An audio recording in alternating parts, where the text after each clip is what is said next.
Good afternoon. My name is Ahmed Al-Qadi. I'm a Government Affairs and Public Policy Officer at the National Council of Canadian Muslims. Human rights, sustainable development, solidarity, sovereignty, and territorial integrity. These are the values that Prime Minister Carney highlighted in his Davos address as the foundation of a new world order. His remarks came at a time when Canada itself faced threats of annexation from the United States, with the Trump administration seemingly hell-bent on ruling through a policy of might means right.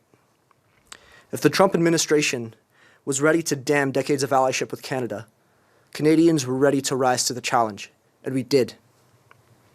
For many of us, it was a rare glimpse of what it feels like to have your land threatened by a more powerful neighbor. That experience reinforced an important truth. If we want these values protected at home, they must be protected everywhere else. Today, those same principles are under threat in the occupied Palestinian territories, and over the past year, Canada and its allies have condemned the expansion of illegal settlements and settler violence against Palestinians. Canada's long-standing policy has been that Israeli settlements in the West Bank are illegal under international law and undermine prospects for lasting peace. But lasting peace will not come through with wishful thinking. That's why last month, more than 300 Canadian organizations signed a joint letter calling for the Prime Minister to take immediate action to ban the import and sale of goods produced in those illegal settlements. Allowing these products into Canada creates a fundamental inconsistency. We affirm settlements as illegal and harmful to peace, yet permit trade that economically sustains them. Many human rights organizations have also documented allegations that Palestinian workers, including children as young as 11 years old, face exploitative and coercive conditions, raising significant concerns about forced and child labor. Additionally, a Main Street research poll found that far more Canadians want to see settlement products banned rather than keep them on Canadian shelves. And that's why we're here, alongside our friends at Oxfam and Palestinian Canadian leadership, today to echo the voices of Canadians and call for Canada to ensure robust enforcement of existing forced labor prohibitions where applicable for settlement products, provide public guidance to importers and retailers to ensure compliance, and prohibit the import and sale of goods produced in illegal settlements in the OPT. Canadians stand by it, our policy stands by it, and our values stand by it. So our government must stand by it. Thank you. I will now welcome Mohammed Abu Qasim. Thank you. Good morning. My name is Mohammed Abu Qasim. I'm Palestinian Canadian who called Canada home for the last 35 years. Today I'm here to speak about an issue that is deeply personal to me and to my family and to a lot of Canadians who believe in human rights, justice, and international law. That issue is a continued sale of product originated from Israeli settlement in the occupied territory and Palestinian territory. Israeli settlement in the occupied West Bank, East Jerusalem, are illegal under the 4th Geneva Convention. They are built through displacement of Palestinian families and appropriation of occupied land. A product coming from these areas is linked to violence, violation of international law, violation Canada has long recognized. This settlement also creates a system of fragmentation and inequality. Nearly 40% of the West Bank is now taken by settlement, military zone, and restricted roads for Palestinians. This divides communities, limits movement, and undermines economic growth, allowing this product into Canadian market, normalize, and reward the system of apartheid. Since the year 2000, Palestinians have lost more than $170 billion of potential GDP growth due to land seizure, restriction of movement, and settlement expansion. Meanwhile, settlement industry thrive from cheap land, exclusive access to resources, and labor force with very low alternatives. Allowing these products into Canadian markets reinforces an economic system built on discrimination and exploitation.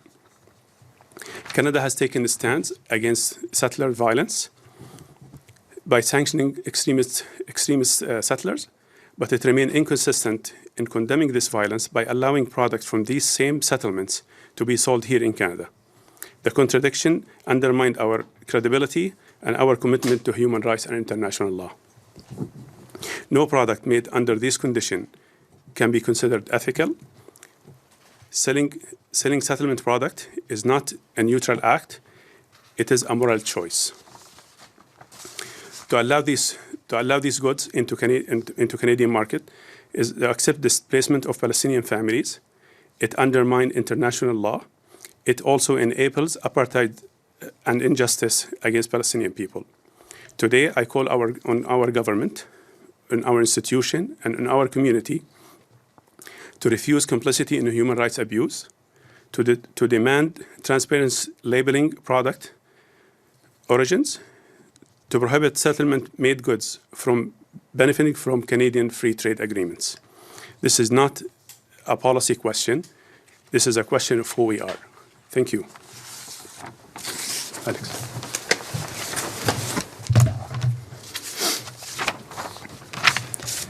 Thank you and good afternoon, everyone. My name is Daniel Komish, and I'm the Manager of Policy and Advocacy at Oxfam Canada. In the West Bank, the persistent expansion of Israeli settlements has made life extremely difficult for Palestinian communities. Entire Palestinian communities have seen their farmland seized or destroyed to make way for settlement agriculture. Palestinian families who depend on olive groves and herding for their livelihoods face displacement, settler violence, and military restrictions that make it impossible for them to reach the fields they've cultivated for generations. Livelihoods are undermined, water access is restricted, and entire local communities are reshaped around industries that benefit settlements. This is a systemic reality that deepens poverty and closes the political space needed to create just and lasting peace.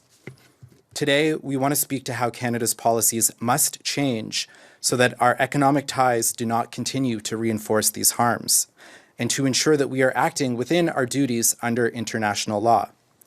So what does Canada need to do? First, in line with Canada's legal duties under international law, Canada must prohibit financial institutions, pension funds, and companies from supporting settlement activity. This includes banning trade with entities located in and sourcing from settlements, and banning banks, pension funds, and all companies in Canada from investing in businesses operating in Israeli settlements. Second, Canada must revise the Canada-Israel Free Trade Agreement to ensure it prevents settlement goods from entering our market. The Free Trade Agreement should be revised to explicitly prohibit the import of goods produced wholly or partly in illegal settlements, ensure that no supply chains benefiting from land confiscation or human rights violations reach the Canadian market, and exclude occupied Palestinian territory from Israel's customs territory. This not only aligns with Canada's obligations under international law, it's coherent with Canada's other positions, including that these settlements violate the Fourth Geneva Convention and that settlement expansion is an obstacle to peace and a two-state solution. Canada's recognition of Palestine cannot be hollow. It must translate into concrete policy changes. Aligning Canada's trade policies with international law is a legal obligation, a moral imperative, and a necessary next step to follow state recognition. Thank you. We can now take questions. I don't have any questions, so President can speak to that. Thank you. Thank you.